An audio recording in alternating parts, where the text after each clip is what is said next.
Hey, those who are watching, welcome to another installment of my video diary series. And like I said last time, I brought the book, so now I can share my favorite essay, one of my favorite essays in that book, with those of you who are watching. But first, I'm obviously gonna read and discuss the latest journal entry, which was February 27th, 2025, aka yesterday. The day was decent. The robotics meeting actually went well, because we had to re-elect a treasurer, because our original treasurer, stopped showing up on a consistent basis, and because of that, we had to re-elect someone, and so we did manage to have that happen, which is good. We made some progress on our elevator for our robot and the code. And our robot the code for our robot makes it run really smoothly, so that's really good. I don't have much work left. I mean, all I have really is some math review homework for the chapter test next Tuesday. I also have a physics test today, but in here, obviously, I said it tomorrow. Yeah. So I hope that goes well for me today. I'm gonna have that in a few hours because it's 5:30. The girl Serenity I've been talking about, she's also in my advisory. I'm in math tutoring. I help people with their math in that advisory. It was just some small talk, nothing crazy. And I find it a bit annoying that I haven't been able to find time the past couple days to either read or watch Cowboy Bebop, because I really enjoy doing those things. I also had a Key Club meeting at lunch yesterday at school. There was nothing new though. But I did learn from a friend that you can get seconds from school lunch. But according to another one of my friends, Cause if you get school food, if you put in your school ID, you don't have to pay for it. But according to one of my friends, if starting from your third serving is when you have to start paying for it. But you can get 2 for free, which is nice. That's really cool. That's all I wrote in here for the diary entry. One thing I do want to mention though, before I move on to the book, I'm just gonna say this while I'm looking for the right page. I think it was 65. But I don't know if anyone watching this knows what liminal spaces are, but I enjoy the concept of liminal spaces. To me, like, most people would probably find liminal spaces creepy or uncomfortable, but I actually find them quite comforting, and I do enjoy sometimes I do enjoy watching compilations and stuff, or just looking through liminal spaces on the internet, because I don't know, they just have this vibe to it that really comforts me. I'm not sure why. That's just what I wanted to share. Then the reason why I'm sharing this is because sometimes I'm outside while it's really dark out, and while it's really dark out, there's not a lot of cars, and it just it gives that similar feeling to a liminal space. It's like I feel like sometimes I can feel like I'm in a liminal space, which is pretty cool. It's super cool. I'm not gonna lie. That's really nice. But okay, one of my favorite essays in this book is titled 101 Things More Worth Thinking About Than Whatever's Consuming You. Now I'm gonna see if I can get through all 101 of these. I have 15 minutes left. I try to get back home before my mom wakes up, because I don't really want her to know about this. This is nothing bad. I'm just sharing my thoughts. I just rather her not know I'm out at 5 in the morning. So okay, let's go through this. Okay, so number 1, the way it will feel to have the life you want. Now there are some descriptions for a few of these, but I'm gonna skip over this for the sake of time.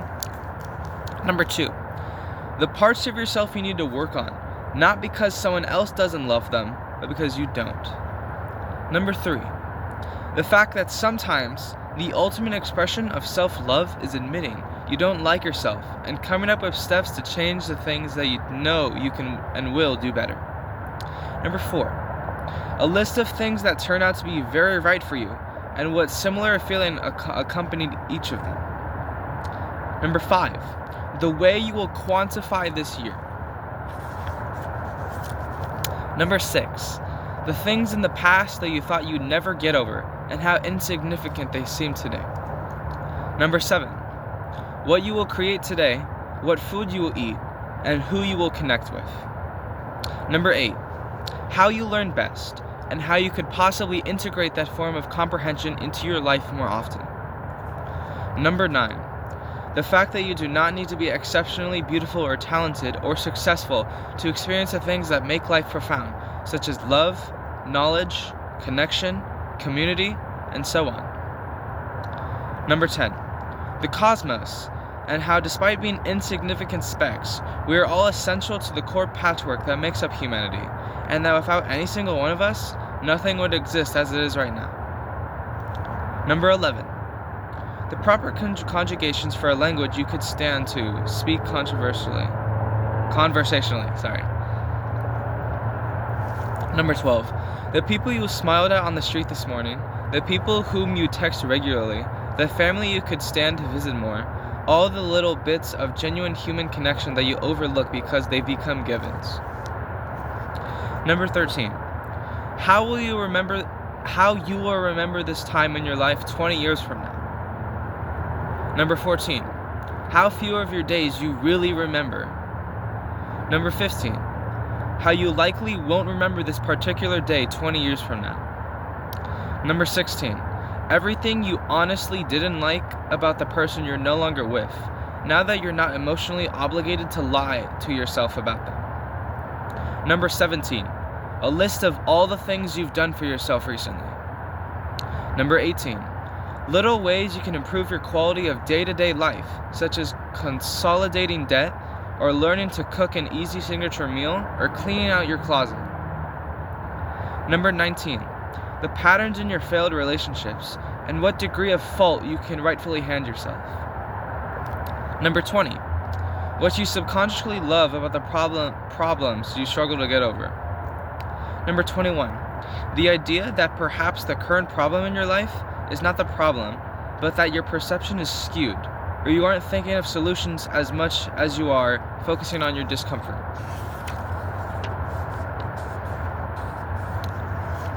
Okay. Number 22, the ways you have sincerely failed, and how you can commit yourself to doing better, not only for yourself, but for the people who love and rely on you.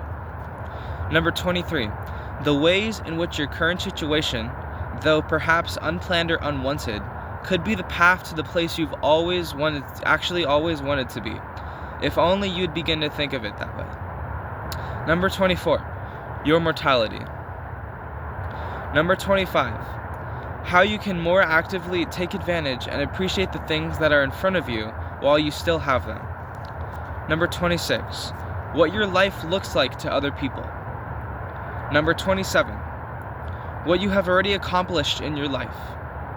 Number 28, what you want to be defined by when all is said and done. Number 29, what you could honestly be defined by at this point, based on your consistent actions and interactions, and whether or not that's what you really want. Number 30, how your unconscious assumptions about what's true and real are shaping the way you think of reality. Number 31, what other options exist outside of your default way of thinking? What would be true of the things you assumed were not?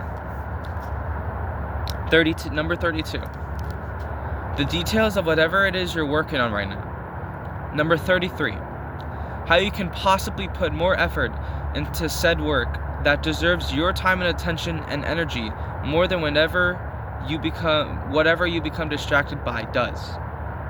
Number 34, how you can help other people, even just by sitting down to speak with an old friend, buying someone dinner, sharing an article or a quote that resonated with you. Number 35, other people's motivations and desires. Number 36, the fact that you do not think the exact way other people think, and that perhaps the issues you have with them are not issues, but lapses in your understanding of them, and theirs of you. Number 37. The patterns of the people you know, and what they tell you about whom you really are. They really are, sorry. Number 38. The facts that we assume people are as we imagine them, a compilation of the emotional experiences we've had of them, as opposed to the patterns they reveal to us in their behavior. Number 39. What you would say if you could tell every single person in the world just one thing. Now I'm going to pause here for a second, because that's something I actually think about quite frequently. I like to think about what I would say to the whole world if I could, because it's just an idea that I enjoy. Just imagining, just being able to say just giving one piece of wisdom to the whole world. But the thing I would say, if I could tell everyone in the world just one thing, I would say that happiness is not an obligation.